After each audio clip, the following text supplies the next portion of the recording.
It just turned 10:30, so we'll get started. Welcome to those tuning in to OrthoCarolina's first monthly webinar series.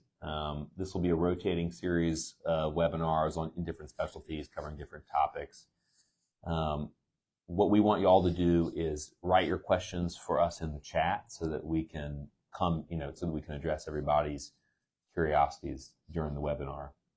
This will be Facebook Live and Instagram live streaming. A recording of this will be on the YouTube channel later today.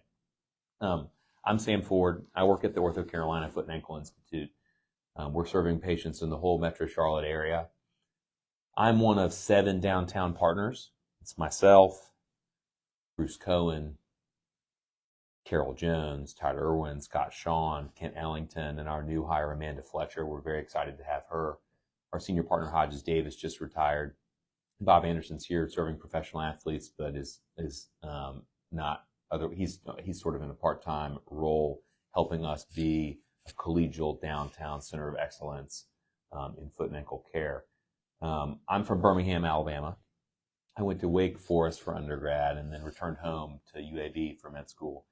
I did my residency here in Charlotte at Carolina's Medical Center. I did go to Dallas for a year to do some subspecialty training in foot and ankle with Jim Brodsky's group at Baylor Dallas before coming back. I'm in my 4th year of practice now.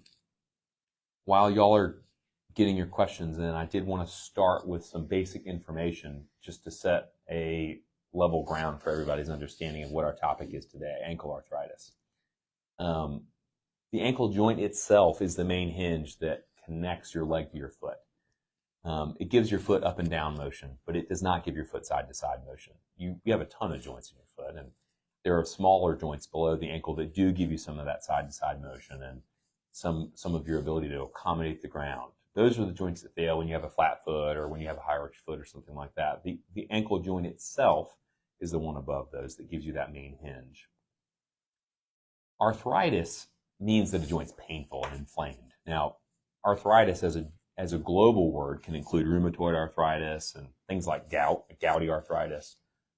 For the most part, when we talk about arthritis in the ankle, we're referring to osteoarthritis, which really means that a joint has become worn and torn. The cartilage lining of the joint is not smooth and pearly white like marble. It's become insufficient, and the bone underneath it is trying to take the load that the cartilage is supposed to take, and it gets inflamed and painful.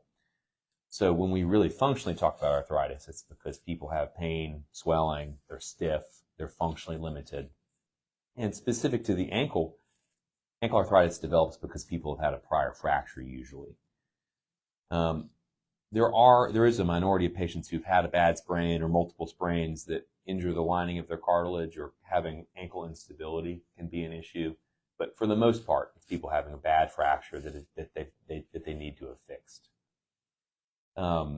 This is in contrast to people with hip and knee arthritis, the other major joint lower extremity arthritis that you more commonly hear people talk about. Usually people get arthritis in those joints because they have a developmental problem and the joint edge loads, or they have an alignment problem, and that leads to the same wear and tear and cartilage degeneration. Do we have any questions yet? Anything to start with? Get your questions in so that we can make this more interactive. Now, let's talk about treatment. This is really how we can help you if you have ankle arthritis. The first thing is to come in and be seen. Go either call our office or more efficiently go online and schedule to see one of me or my partners or one of our PAs to get your painful ankle checked out. If you're curious if you have ankle arthritis from a prior fracture, that's the first place to start. Now, how do we treat you if you have ankle arthritis? Well, activity modifications, meaning changing what you do and how you do it, is a place to start. Low impact exercise like swimming, using an elliptical, riding a bike, can be things that aggravate your ankle less than, say, running or participating in a up and down HIIT exercise class, something like that. Shoe wear modifications can help some. There's a type of shoe or a category of shoe called a rocker bottom shoe that gives you a little bit more roll through motion. And if your ankle's stiff from arthritis, it can help keep your ankle less aggravated and help give you more exercise endurance.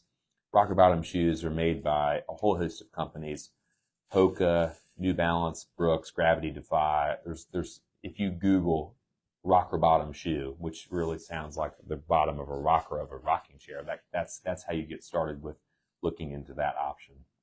Anti-inflammatories like Advil, Aleve, and prescription anti-inflammatories like Celebrex or Movic or Meloxicam can also help. As far as braces go, we can do a neoprene sleeve, and then we can get fancier, right? The first place I often start with ankle arthritis is what's called an ankle stability orthosis. It's one where you can get Velcro straps and laces, but you can still fit it in your regular shoe. This brace may look familiar if you've seen it on basketball players. A lot of basketball players wear this type of brace to prevent their ankles from spraining. It can be helpful if you have arthritis. Now, beyond that, we get past the over-the-counter brace options to two other options: a leather gauntlet, which is custom made, and then an ankle foot orthosis, which is custom made. Both of those brace types, we have you sent to an orthotist to make, and your insurance usually covers them, but they're bulky and they can be expensive, and a lot of people get them, but they don't wear them. Not necessarily because they're vain, but because they're cumbersome, right? They don't fit in your shoes, they're hard to put on and off, and so what people often end up frustrated in our office about is that they can't find good pain relief with these conservative options. When I first meet people, I often offer a steroid injection into the ankle, which can help. So that's kind of the gamut of non-surgical treatment options for ankle arthritis. Do we have any questions? Yes, we do. Wonderful. One of the first questions that we had was when a person runs or after a mile or so, it starts to feel like their ankle is sprained. And then when they walk for a moment or two, it starts to feel fine again. Are there any suggestions of how to prevent that initial feeling of feeling like it's sprained? Yes. Sure. Well, I would be curious to see you and see if you've had injuries before. Oftentimes, if people have pain in their ankle with activities, that gets better when they then dial the intensity down. It's because they've had an ankle injury before, and they may have an irregularity on their cartilage lining, or they may have a little ligament instability, or even a little tendonitis around the ankle that can be causing that pain with use. It's sort of dependent on what the diagnosis ends up being when we see you. But oftentimes, physical therapy, anti-inflammatories, and maybe even a little supportive sleeve or compression sock can help you have that feeling less quickly. Stretching is also important, especially running. We assume everybody should be able to run and not have restrictions running. Running puts a lot of impact, especially on the ankle. The ankle is about the half the surface area of the knee, and it gets more load than the knee, right? So if you have any derangement or problem in your ankle, it can manifest first in a running exercise, right? So that's where we need to dial down the diagnosis and then warm up appropriately with stretching exercises, and then really hone in on what the structural problem is. Great. Another question came in about nerve pain around the ankles. Suggestions for that. Anything. Right. So again, this is all dependent on where the nerve pain comes from. So people can get nerve pain in the ankle from a pinched nerve in their back, from a prior surgery. Say if you had your ankle fracture fixed and there was a sensory nerve that was stretched or cut during the surgery. You can get nerve pain in your legs if it seems symmetric from, say, a peripheral neuropathy. And the treatment options for all of those things are highly variable. The nerve pain, the most common way we find success treating nerve pain is getting pressure off of a nerve. If you have a pinched nerve, say in your back, that's manifesting as pain radiating down your leg into your foot, or with nerve pain medications like gabapentin or Lyrica. Unless there's a place where the nerve is pinched focally, it's hard for us as surgeons to do much for it, other than medications, which can be, dissatisfying and not give you complete relief, but is at least a place to start. Sure. We had another question come in about how does arthritis affect Morton's nerve and neuropathy? And neuropathy. Okay, perfect. So Ankle arthritis, sometimes we see people have arthritis in their foot and their ankle if they've got neuropathy. And sometimes we also see people with Morton's neuroma. Morton's neuroma can be precipitated or can come on in somebody with ankle arthritis because their ankle is stiff. And so when you put more load through the ball of the foot, it can irritate the nerves between the metatarsals.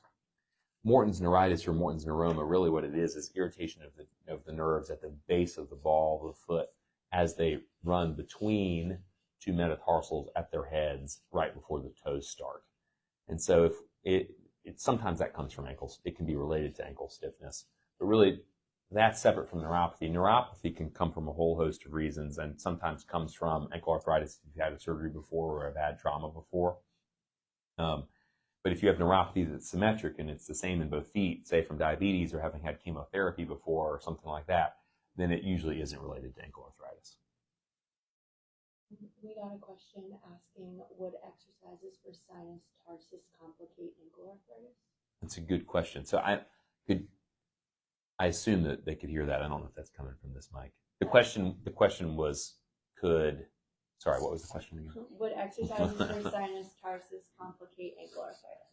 They typically do not complicate ankle arthritis, exercise for sinus tarsi syndrome. Sinus tarsi syndrome typically happens in people with flat feet, and the sinus tarsi is the base of the joint just below the ankle, so just an inch or two away, called the subtalar joint. And so if you get pinching in the subtalar joint, it can give you sinus tarsi pain. That may be a close but unrelated problem where you have arthritis in the subtalar joint instead of the ankle joint, or if you have a flat foot. We had a situation. As soon as someone gets out of bed, the first step with weight, my foot goes into sharp pain. As the day goes on, the pain lessens. I've had x-rays and no issues were found. Could this be a nerve issue? I would suspect it's probably a tendon or a plantar fascia issue. Depends on where your pain is. There's so many different structures in the foot and ankle because the foot is it's the weight-bearing hand. So the anatomy is intricate and complex. And if first step in the morning, the first thing I think of is either Achilles tendonitis or plantar fasciitis because there's been no tension through those structures through the night. And then when you first take a step in the morning, there's tension that's restored to those structures. And so it can kind of pull on any healing that's been happening overnight. Usually ankle arthritis pain is the opposite. It's a little stiff in the morning and then warms up. And then towards the end of the day, it gets worse when you've been standing on it for longer periods of time. And there was one other situation that was presented. Someone said, I have pain at the bend where my foot meets the leg, but also on the top of both ankles, almost like a hump. I feel unstable. They feel unstable. We're not sure if this is arthritis or something else. Do you have any suggestions?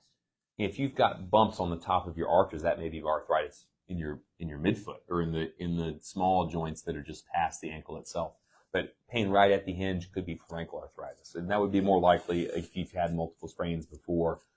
People do tell us when their ankle feels weak because of multiple sprains or because of arthritis that it feels like they can't trust it. And so really getting in to see one of our physician's assistants or docs is the way to get that checked out and get a formal diagnosis so that we can make you better. Yes. So, at the end of the line for ankle arthritis, exercises to make it better with a physical therapist can be useful. Physical therapy is another modality of conservative treatment for ankle arthritis. Usually stretching exercises, especially of the calf complex, and then range of motion exercises to work on the range of motion of the joints around the ankle, as well as some balance exercises can help ankle arthritis some. Similar to knee arthritis, you can help with a conservative treatment plan, knee exercises, quad strengthening exercises. You can do the same thing in the ankle with calf strengthening exercises to try to help reduce some of the pain you're having on a daily basis. And this person asked, they're diagnosed with arthritis across the top of the feet. Any treatment for that? It depends on which joints. If it's arthritis in the midfeet, you're in the midfoot, which is usually the joint sort of right at the top of the arch there, we can try steroid injections and custom custom inserts that support the arch. Those are sort of the two mainstay conservative options. And then there's surgery. And surgery is something we haven't talked about today. Surgery for midfoot arthritis would typically be a fusion, which is a sort of a 4 to 6 month recovery and requires you to be off your foot for about 6 weeks. But it's all about pain relief in that situation. For the ankle, our two main surgical treatment options are fusion and replacement.